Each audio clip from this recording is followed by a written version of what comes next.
They aren't particular about settlers in the rim worlds. They can't afford to be the night sky at those seasons of the year when the sun is in conjunction with the great lens of the galaxy is frightening, even to those who were born and reared there, on the planets of the last, the ultimate frontier. It is the emptiness of the firmament that is so shocking, but emptiness made even worse by the dim, incredibly distant nebulosities that are other galaxies, that are island universes. Many a man has come to Thule, or Faraway, or Ultimo to carve out a new career, and after a stay of only a few months, has taken ship for some planet in towards the galactic center.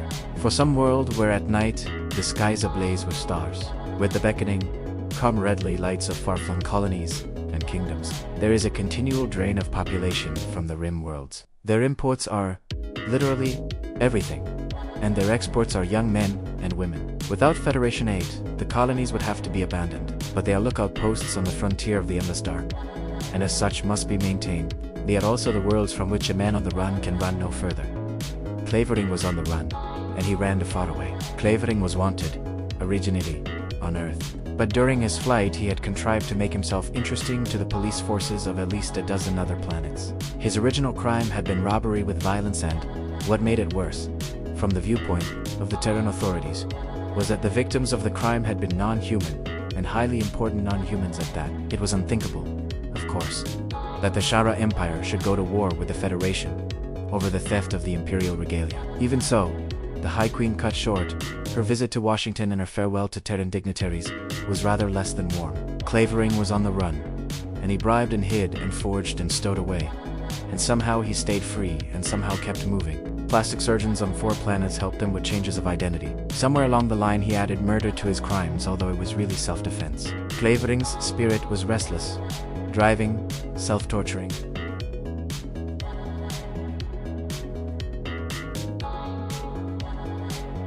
But it was not wholly evil.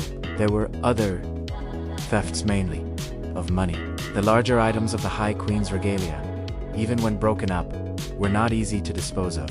He had known for a long time, as do all who live on the wrong side of the law, that there is no extradition from the rim worlds. It was on Van Dima's planet that he made his decision. A friendly police officer had warned him, for a consideration, that Terran agents would be arriving on the next inbound liner, and the tramp freighter Jolly Swagman, owned by the Faraway Line and homeward bound, was almost ready to blast off from Port Tasman. Her captain was ready and willing to supplement his salary by arranging a passage at very short notice. It is a long run from Van Diemen's planet to Faraway, all of 12 weeks, subjective time, and the queer, dimension warping fields of the drive have time to build up, so that the last half of the voyage is made through an utterly unreal continuum. Through the wide viewports are seen not the usual swirls of light, but star upon star, stretching, apparently, to infinity. Some captains making the run to the rim warn their passengers what to expect when the interstellar drive is shut off.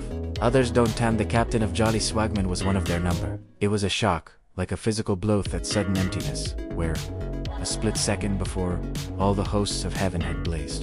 The one lonely sun, and beyond it the few dim nebulosities, made it worse than complete emptiness would have been. Clavering looked and gulped, and decided that he would not like Faraway. He did not revise his opinion when, 2 days later, he faced the immigration officials at Port Remote. He had looked at the mirror in his cabin before going down to the ship's lounge, had decided that the very ordinary-looking Mr. Jones' face-shaped face, hair eye-colored eyes, bore no resemblance to the rather striking James Clavering who had run from Earth.